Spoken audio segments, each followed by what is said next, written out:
दोस्तों नमस्कार, ये है मार्गदर्शन फॉर सिविल सर्विसेज। मैं अनुराग चौधरी। दोस्तों आज की वीडियो में प्रस्तुत है राजनीति विज्ञान और लोक प्रशासन का महत्वपूर्ण टॉपिक नौकरशाही यानी ब्यूरोक्रेसी। इस वीडियो में आप जानेंगे नौकरशाही शब्द का उद्भव कैसे हुआ है, विभिन्न विचारकों द्वारा इसकी परिभाषाएं कौन सी दी गई हैं और साथ ही आप जानेंगे नौकरशाही के आधिकारिक व्याख्याकार मैक्स वेबर द्वारा नौकरशाही मॉडल का निरूपण जो किया गया है उसकी प्रमुख विशेषताएं कौन सी हैं। साथ ही हम ये भी जानेंगे कि नौकरशाही की आवश्यकता क्यों पड़ती है। तो ये वीडियो दोस्तों स्नातक, परास्नातक और प्रतियोगी परीक्षाओं की तैयारी करने वाले अभ्यर्थियों के लिए बेहद महत्वपूर्ण है। तो आइए शुरू करते हैं आज का वीडियो। सामान्य तौर पर आप जान लीजिए कि नौकरशाही यानी ब्यूरोक्रेसी किसे कहते हैं।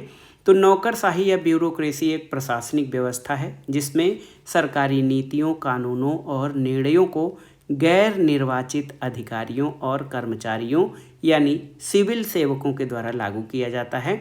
इसका मुख्य उद्देश्य शासन के कार्यों में दक्षता यानी एफिशिएंसी, निष्पक्षता और नियमों का पालन सुनिश्चित करना है। अगर कोई आपसे नौकरशाही या ब्यूरोक्रेसी की विशेषता पूछे तो आप ये बता सकते हैं कि नौकरशाही या ब्यूरोक्रेसी एक प्रशासनिक व्यवस्था है जिसमें सरकारी नीति, कानून और निर्णयों को गैर निर्वाचित अधिकारियों यानी जो कार्यपालिका का अस्थाई जो स्वरूप है या अस्थाई भाग है जो कि गैर निर्वाचित होता है, अधिकारी और कर्मचारियों के द्वारा इनको लागू किया जाता है और शासन के कार्यों में दक्षता, निष्पक्षता और नियमों का पालन सुनिश्चित करना इसका उद्देश्य होता है। नौकरशाही आप आगे पढ़ेंगे ही, लेकिन नौकरशाही पद सोपान यानी हायरार्की पर आधारित होता है। इसमें नियमबद्ध कार्य किए जाते हैं और कार्यों का विभाजन होता है और इसमें मेरिट बेस्ड सिलेक्शन यानी योग्यता के आधार पर कर्मचारियों की नियुक्ति और चयन किया जाता है। लेकिन इसकी कुछ मुख्य जो अवधारणाएं हैं उसमें लाल फीताशाही या रेड टेपिज्म इसकी विशेषता और बुराई दोनों में गिना जाता है, क्योंकि नियमों के अत्यधिक पालन और औपचारिकता के कारण सरकारी कार्यों में अनावश्यक देरी होती है। और एक समाजशास्त्री हैं मैक्स वेबर, इन्हें नौकरशाही का आधुनिक व्याख्याकार या आधिकारिक व्याख्याकार माना जाता है, क्योंकि मैक्स वेबर ने ही सबसे पहले नौकरशाही को आधुनिक समाज का सबसे तर्कसंगत और कुशल संगठन माना है। लोकतंत्र में नौकरशाही की भूमिका और भी बढ़ गई है, क्योंकि लोकतंत्र का स्वरूप कल्याणकारी या लोक कल्याणकारी स्वरूप का हो गया है। तो इसमें लोकतंत्र में नौकरशाही और भी महत्वपूर्ण भूमिका निभा रहा है। दोस्तों कोई भी प्रशासकीय संगठन यानी कोई भी एडमिनिस्ट्रेटिव ऑर्गेनाइजेशन कितना भी अच्छा क्यों न हो, इसकी सफलता या असफलता उन लोगों की समझ, कार्यकुशलता और प्रशासकीय कौशल पर निर्भर है जो प्रशासकीय कार्यों को संपन्न करते हैं। अधिकारी तंत्र, जिसको ब्यूरोक्रेसी कहा जाता है, अधिकारी तंत्र प्रतिमान यानी ब्यूरोक्रेसी मॉडल और नौकरशाही विचारधारा एक दूसरे के पर्याय हैं। उसको आप अधिकारी तंत्र भी कह सकते हैं या फिर नौकरशाही विचारधारा कह सकते हैं। नौकरशाही आधुनिक विशालकाय प्रशासन का एक अनिवार्य भाग है और नौकरशाही लोक प्रशासकों, राजनीतिक विचारकों और विभिन्न समाजशास्त्रियों के शोध का विषय रहा है। इसलिए नौकरशाही शब्द की कोई पारिभाषिक अवधारणा स्पष्ट नहीं है। कुछ लोग उसे कुशलता का पर्याय मानते हैं तो कुछ अकुशलता का, कुछ लोग उसे लोक सेवा का भी पर्याय मानते हैं तो दूसरे उसे अधिकारी तंत्र का। तो याद रखिएगा दोस्तों, नौकरशाही शब्द या ब्यूरोक्रेसी शब्द है, इसकी कोई पारिभाषिक अवधारणा तो स्पष्ट नहीं है, लेकिन कुछ लोग इसे प्रशासन में कुशलता मानते हैं, कुछ इसको लोक सेवा मानते हैं, कुछ लोग अधिकारी तंत्र मानते हैं। नौकरशाही के बारे में एक विद्वान का कहना है कि ये आधुनिक काल का सबसे ख्याति प्राप्त शब्द है, इसलिए ये जरूरी हो जाता है कि हम इस शब्द के उद्भव और इसके विभिन्न अर्थों के अध्ययन के साथ साथ आधुनिक समाजशास्त्री मैक्स वेबर के द्वारा प्रतिपादित आदर्श नौकरशाही की अवधारणा का विश्लेषण करें, क्योंकि वेबर ने नौकरशाही की जो विशेषताएं बताई हैं वे सभी वर्तमान लोक सेवाओं या अधिकारी तंत्र से मिलती जुलती हैं और वैश्विक स्तर पर नौकरशाही शब्द को वर्तमान अधिकारी तंत्र की बुराइयों के साथ एक शंका की दृष्टि से भी देखा जा सकता है। तो ये बहुत ही आप जान लीजिए दोस्तों, बहुत ही महत्वपूर्ण जो है हमारा अवधारणा है नौकरशाही की अवधारणा। और आप जान लीजिए नौकरशाही इसको कर्मचारी तंत्र या अधिकारी तंत्र या लाल फीताशाही भी कहा जाता है। ये कोई नई व्यवस्था नहीं है, लेकिन आधुनिक रूप में अगर इसे देखें तो ये एक संगठन कानूनी सत्ता के रूप में लोकतंत्र में महत्वपूर्ण भूमिका निभा रहा है। अब आगे बढ़ते हैं, नौकरशाही शब्द का उद्भव किस प्रकार से हुआ है इसके बारे में आइए जान लेते हैं। बहुत ही महत्वपूर्ण है दोस्तों, नौकरशाही शब्द का उद्भव कैसे हुआ है या किस शब्द से हुआ है इसको जानते हैं। देखिए, नौकरशाही शब्द अंग्रेजी के ब्यूरोक्रेसी शब्द का हिंदी अनुवाद है। दोस्तों, ब्यूरोक्रेसी का हिंदी अनुवाद है नौकरशाही, और ये मूल रूप से फ्रांसीसी भाषा के ब्यूरो शब्द से लिया गया है। तो ब्यूरो शब्द की उत्पत्ति आप समझने का प्रयास करिए कि ब्यूरोक्रेसी शब्द इसी से नौकरशाही बना है, और ये फ्रेंच भाषा या फ्रांसीसी भाषा के ब्यूरो शब्द से बना है। लैटिन भाषा में ब्यूरो का अर्थ एक डेस्क या लिखने की मेज होता है, और फ्रांसीसी भाषा में ब्यूरो उस कपड़े को कहा जाता है जो लोक सेवकों की मेज पर बिछाया जाता था। 18वीं शताब्दी में ब्यूरो शब्द का प्रयोग उस स्थान के लिए होने लगा जहां अधिकारीगण काम करने के लिए बैठते थे। क्रेसी एक प्रत्यय है जिसका ग्रीक भाषा में अर्थ शासन होता है।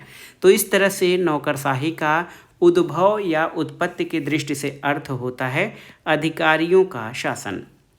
तो इस प्रकार नौकरशाही शब्द में अधिकारियों की सत्ता और शक्ति का संकेत मिलता है जो सरकारी विभागों ने अपने लिए प्राप्त कर लिया है।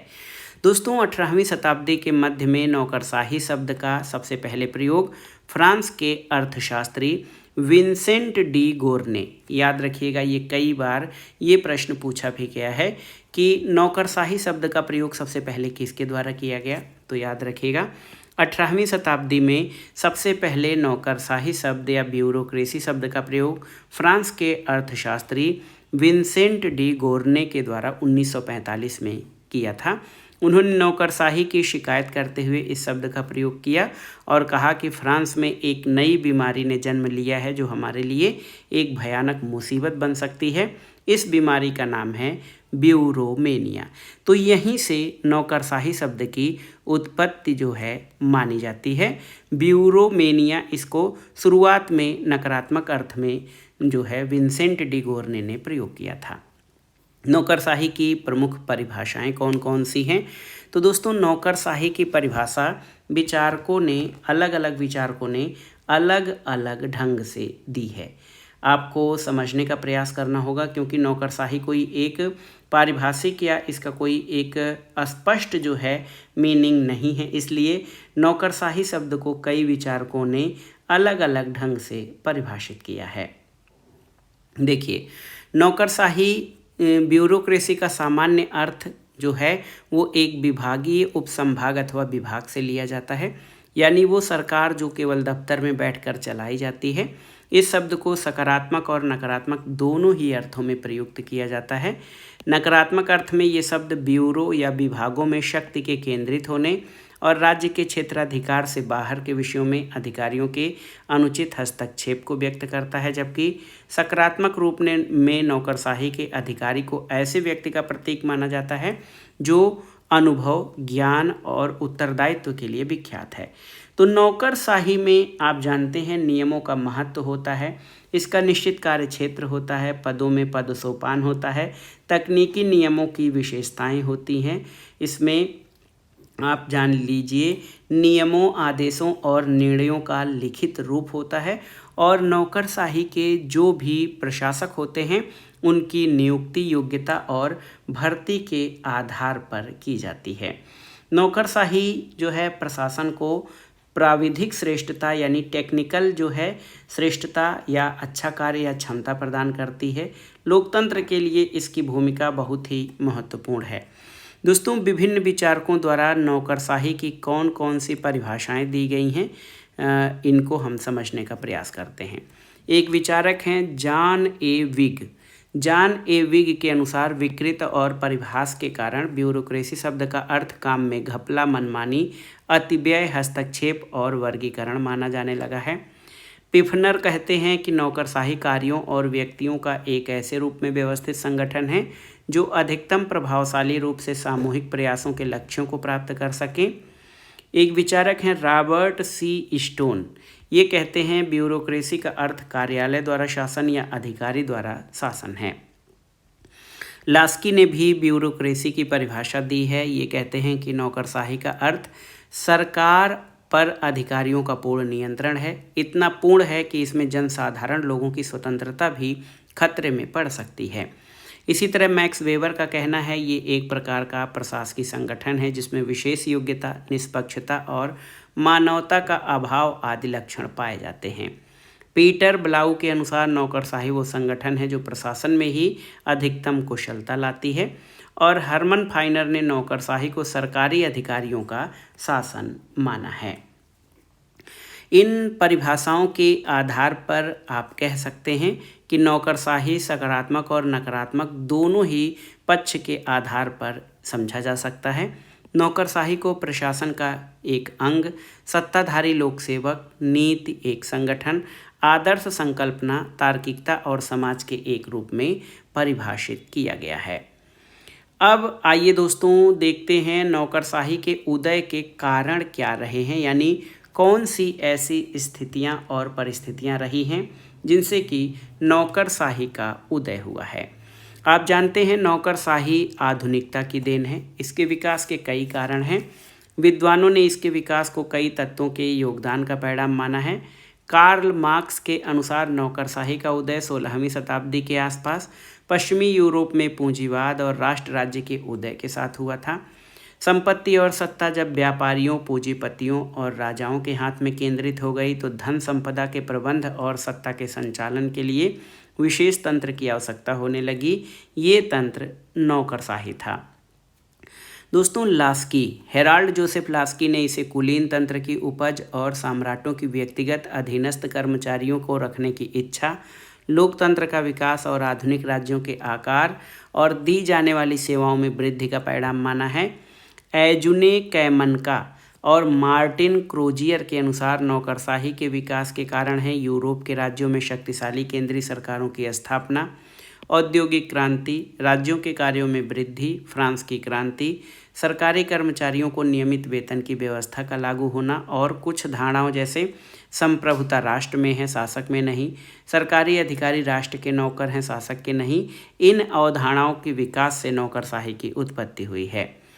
मैक्स वेबर ने भी नौकरशाही के विकास के कारणों पर विचार किया है और माना है कि मौद्रिक अर्थव्यवस्था, कार्यकुशलता, प्रशासनिक कार्यों के स्वरूप, संगठन के आकार में विस्तार की स्थिति, बाजार अर्थव्यवस्था, प्रशासन के साधनों के केंद्रीकरण, नियमबद्ध प्रशासन, नौकरशाही तंत्र का अस्थायी स्वरूप और सामाजिक असमानताओं का सामान्यीकरण, मैक्स वेबर ने इन सभी को नौकरशाही या ब्यूरोक्रेसी के उदय के प्रमुख कारणों में माना है।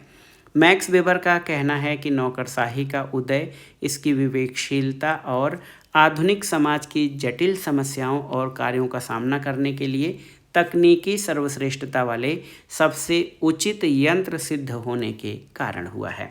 तो मैक्स वेबर ने नौकरशाही को अलग ढंग से परिभाषित किया है, जिसमें कि जो उदय है इसका विवेकशीलता और आधुनिक समाज की जटिल समस्याओं और कार्यों का सामना करने के लिए जो तकनीकी दृष्टि से सबसे योग्य, कुशल और जो है उचित यंत्र है, उनके कारण नौकरशाही का उदय हुआ है। अब आगे आइए देख लेते हैं नौकरशाही के प्रकार कौन से हैं, यानी टाइप्स ऑफ ब्यूरोक्रेसी। दोस्तों नौकरशाही संगठन का स्वरूप, प्रक्रिया, दृष्टिकोण आदि से संबंधित देश, काल, परिस्थितियां और वातावरण पर उल्लेखनीय प्रभाव पड़ता है। उस देश की राजनीतिक, आर्थिक, सामाजिक, सांस्कृतिक, नैतिक, धार्मिक और वैज्ञानिक परिस्थितियां उसके रूप संधान में सहयोग देती हैं और यही कारण है कि विभिन्न देशों में प्रचलित नौकरशाही व्यवस्थाओं का रूप भी भिन्न भिन्न होता है। मार्क्स एक जो है लोक प्रशासन से संबंधित विचारक हैं। मार्क्स इन्होंने नौकरशाही के 4 प्रकार बताए हैं। अभिभावक नौकरशाही, जातीय नौकरशाही, संरक्षक नौकरशाही और योग्यता पर आधारित नौकरशाही। इनके बारे में हम जानेंगे कि ये नौकरशाही के प्रकार क्या हैं, इनकी विशेषताएं क्या हैं। सबसे पहले हम देखेंगे दोस्तों अभिभावक नौकरशाही या गार्जियन ब्यूरोक्रेसी के बारे में। ये जो है नौकरशाही का प्रकार और इसकी विशेषताएं क्या हैं।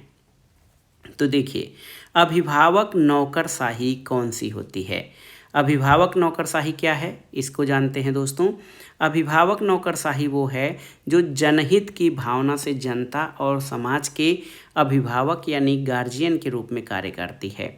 शक्ति संपन्न, परंपरावादी, रूढ़िवादी, निरंकुश आदि विशेषताएं इस नौकरशाही में पाई जाती हैं और प्लेटो की रिपब्लिक में वर्णित गार्जियन को इस श्रेणी में रखा जा सकता है। या जो दार्शनिक शासक है, दार्शनिक शासक बनने के लिए जो संरक्षक वर्ग है यानी शासक और सैनिक वर्ग जो प्लेटो के न्याय संबंधी धारणा में आता है, उसको हम इस अभिभावक वर्ग की नौकरशाही के अंतर्गत रख सकते हैं। दूसरा जो प्रकार है नौकरशाही का वो जातीय नौकरशाही यानी कास्ट ब्यूरोक्रेसी है। तो ये कौन सा प्रकार है? इसमें संपूर्ण सत्ता एक वर्ग या जाति में केंद्रित रहती है। निम्न वर्ग के लोगों को इस नौकरशाही में प्रवेश नहीं मिलता है। सेवा या पद एक परिवार से जुड़ा होता है। सामाजिक व्यवस्था इसमें दोषपूर्ण होती है। पद और जाति में अंतर संबंध और शैक्षणिक योग्यता की अनिवार्यता ये जातीय नौकरशाही की प्रमुख विशेषताएं हैं। उदाहरण के लिए इंग्लैंड में लोक सेवाओं के पक्षों के लिए कुलीन वर्ग के लोगों को प्राथमिकता दी जाती थी। ये जातीय नौकरशाही का उदाहरण है। तीसरा जो है देखिए संरक्षक नौकरशाही या पैट्रोनेज ब्यूरोक्रेसी।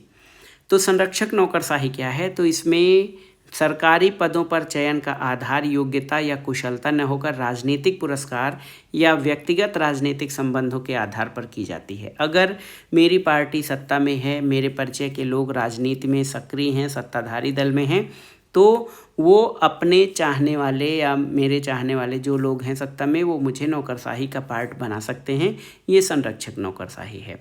तो सरकारी पदों पर जो चयन का आधार योग्यता और कुशलता न होकर राजनीतिक पुरस्कार या व्यक्तिगत राजनीतिक संबंध है, इस प्रणाली को स्पॉयल सिस्टम या लूट प्रणाली भी कहा जाता है और अमेरिका में यही पद्धति नौकरशाही का, संरक्षक नौकरशाही का पद्धति ये प्रचलन में है। चौथा सबसे महत्वपूर्ण योग्यता आधारित नौकरशाही या मेरिट ब्यूरोक्रेसी है दोस्तों। इस प्रकार की नौकरशाही में चयन योग्यता के आधार पर किया जाता है और निष्पक्ष मापदंडों का प्रयोग किया जाता है। इसका लक्ष्य लोक सेवा की कुशलता और प्रतिभा के लिए समान अवसर प्रदान करना है और ये नौकरशाही अन्य प्रकार की नौकरशाहियों से अच्छी और प्रभावी मानी जाती है और इसमें कोई व्यक्तिगत संबंध, उच्च वर्ग, उच्चता, निम्नता, इन सब का भेदभाव न करके कुशलता और योग्यता के आधार पर इसमें नौकरशाहों का चयन किया जाता है। नौकरशाही और मैक्स वेबर। दोस्तों मैक्स वेबर पहले समाजशास्त्री या सोशियोलॉजिस्ट थे जिन्होंने नौकरशाही मॉडल का व्यवस्थित तरीके से विश्लेषण किया। वेबर और नौकरशाही दोनों एक दूसरे के परिचायक बन गए हैं। वेबर का कहीं नाम आता है तो हम मैक्स वेबर का ब्यूरोक्रेसी या अधिकारी तंत्र मॉडल उनसे जोड़ने लगते हैं। और मैक्स वेबर के नौकरशाही सिद्धांत ने आधुनिक लोक प्रशासन के विद्वानों के लिए भावी सिद्धांतों का आधार भी तैयार किया है। मैक्स वेबर की प्रमुख रचनाएं कौन कौन सी हैं? देखिए the Protestant ethic and the spirit of capitalism 1905 में, द रिलीजन ऑफ इंडिया 1916 में, इकोनॉमी एंड सोसाइटी 1921 में और the theory of social and economic organization 1927 में। ये वेबर की सभी रचनाएं जो हैं ये जर्मन भाषा में लिखी गई हैं, याद रखिएगा, और 1922 के बाद उनका अंग्रेजी अनुवाद किया जाने लगा है। प्राधिकार यानी अथॉरिटी या सत्ता से संबंधित सिद्धांत दिया है मैक्स वेबर ने। वेबर का नौकरशाही सिद्धांत प्राधिकार के सिद्धांत का एक अंग है। प्राधिकार यानी जो अथॉरिटी होती है, इसका अर्थ है नियंत्रण की आधिकारिक शक्ति। वेबर ने जानना चाहा कि किस प्रकार एक व्यक्ति दूसरे व्यक्ति से अपने आदेशों का पालन करवाता है। बेबर ने आधुनिक प्राधिकार का उपयोग यदि किसी भी प्रकार न्यायसंगत या वैध हो तो वो स्वीकार कर लिया जाता है। इस प्रकार वैधता यानी लिजिटमेसी से विशिष्ट प्रकार का प्राधिकार उत्पन्न होता है। बेबर ने वैधता की 3 अवस्थाओं के आधार पर 3 प्रकार के प्राधिकार बताए हैं, जो हैं परंपरागत प्राधिकार, दूसरा है करिश्माई प्राधिकार और तीसरा वैधानिक या कानूनी प्राधिकार। तो प्राधिकार के 3 प्रकार हैं, परंपरागत, करिश्मेटिक और वैधानिक यानी लीगल अथॉरिटी। तो परंपरागत प्राधिकार या ट्रेडिशनल जो अथॉरिटी है वो क्या होती है, इसको समझना जरूरी है।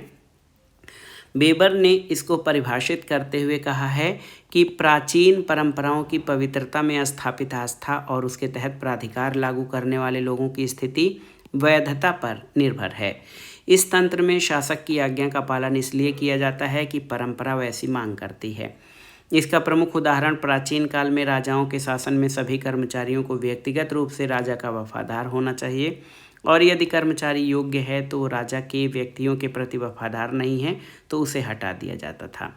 प्रशासन के ये सिद्धांत जनसामान्य के सामाजिक विश्वासों पर आधारित थे। राजा का पद परंपराओं के अनुसार वंशानुगत होता था। प्रचलित परंपराओं और रीति रिवाजों के आधार पर राजा और अधिकारियों को आदेशों के पालन करवाने की शक्ति प्राप्त होती थी और परंपरागत प्राधिकार व्यवस्था में प्रशासनिक कर्मचारी या तो पितृसत्तात्मक होता था या सामंती होता था।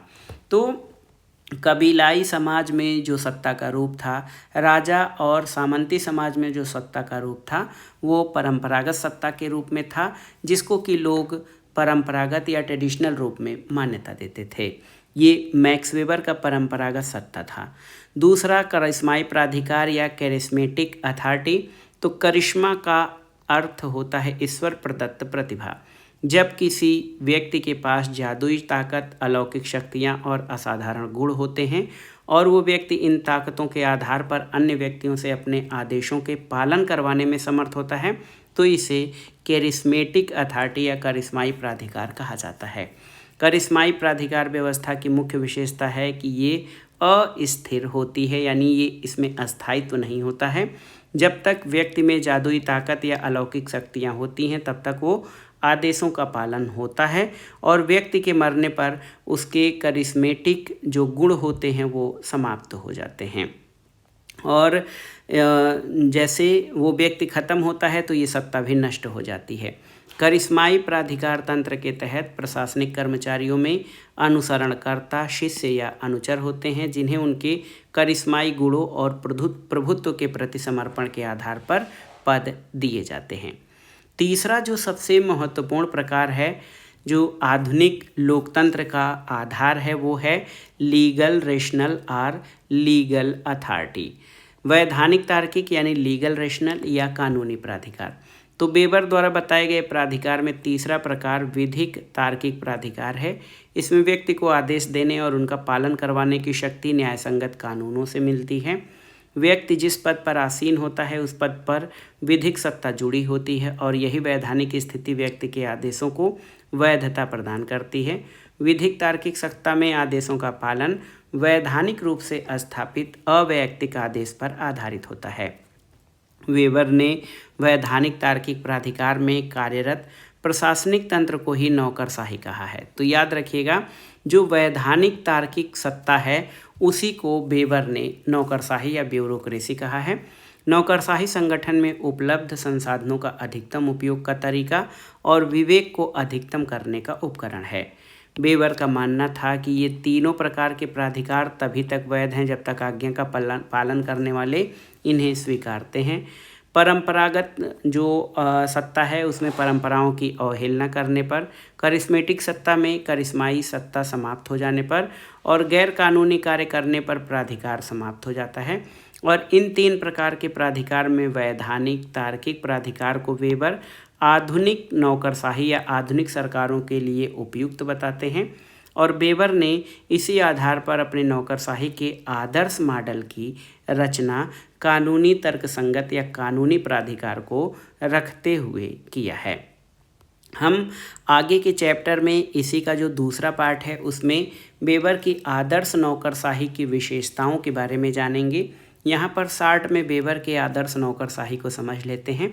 मैक्स वेबर ने नौकरशाही का आदर्श प्रारूप प्रस्तुत किया है और आदर्श रूप में वास्तविकता का चित्रण न होकर ऐसी कल्पना है जिसमें ये बताया गया है कि अगर ये पूर्ण रूप से विकसित हो जाए तो इसका रूप क्या होगा। आदर्श रूप का मतलब आदर्श नहीं है, यानी इसका तात्पर्य ऐसा होना चाहिए ये नहीं है। आदर्श रूप अच्छा या बुरा कोई सा भी हो सकता है। वेबर एक इतिहासकार के रूप में नौकरशाही को वैधानिक तार्किक प्राधिकार के प्रशासनिक तंत्र के विकसित रूप में देखते हैं और वेबर का नौकरशाही मॉडल एक ऐसे आदर्श रूप वैध और विवेकपूर्ण प्राधिकार पर आधारित है जो वर्तमान विश्व में कहीं नहीं पाया जाता है। यानी नौकरशाही का ये मॉडल विश्व में कहीं भी नहीं पाया जाता है। ये वास्तविकता का प्रतिमान नहीं है, ये एक काल्पनिक प्रतिमान है, यानी कल्पनाओं पर आधारित है। तो ये था दोस्तों आज का वीडियो। इसमें आपने ब्यूरोक्रेसी या नौकरशाही या अधिकारी तंत्र के बारे में, उसका अर्थ, उत्पत्ति, विशेषताएं और मैक्स वेबर के जो है नौकरशाही मॉडल के बारे में जाना। और आगे के वीडियो में हम मैक्स वेबर के आदर्श नौकरशाही की विशेषताओं के बारे में जानेंगे जो कि आपके परीक्षाओं के लिए बेहद महत्वपूर्ण होगा। तो सामान्य रूप से नौकरशाही, इसको कर्मचारी तंत्र या अधिकारी तंत्र या लाल फीताशाही भी कहा जाता है। और ये व्यवस्था जो है सबसे पहले विंसेंट डी गोर्ने के द्वारा नकारात्मक अर्थ में नौकरशाही या ब्यूरोमेनिया शब्द का प्रयोग किया गया था, जो कि एक फ्रेंच विचारक थे। लेकिन नौकरशाही के संबंध में आधिकारिक रूप से या व्यवस्थित रूप से इसका अध्ययन सबसे पहले मैक्स वेबर के द्वारा किया गया है। मैक्स वेबर द्वारा प्रतिपादित आदर्श नौकरशाही मॉडल की विशेषताओं को हम आगे के वीडियो में पढ़ेंगे और ये वीडियो यहीं पर हम समाप्त करते हैं। इसका दूसरा भाग मैक्स वेबर के आदर्श नौकरशाही और उसकी विशेषताओं से संबंधित है। दोस्तों आप जान लीजिए कि नौकरशाही जो है ये आधुनिक लोकतंत्र के लिए बहुत ही ज़रूरी है, लेकिन इस पर थोड़ा सा नियंत्रण होना चाहिए, क्योंकि जहाँ भी सत्ता होती है अगर उस पर नियंत्रण नहीं होगा तो वो मनमाने पूर्ण और अन्यायपूर्ण तरीके में बदल जाती है। इसलिए जो कानूनी तार्किक सत्ता है उसको नियमों और कानूनों पर आधारित मानकर उसमें अगर नियंत्रण का तत्व जोड़ दिया जाए तो ये लोक कल्याण की दिशा में बहुत ही महत्वपूर्ण होगा। तो ये था आज का वीडियो दोस्तों। ये वीडियो आपको कैसा लगा हमें कमेंट बॉक्स में ज़रूर बताइएगा। वीडियो को लाइक करें, शेयर करें और इस चैनल मार्गदर्शन फॉर सिविल सर्विसेज को सब्सक्राइब करें। वीडियो देखने के लिए धन्यवाद। नमस्कार।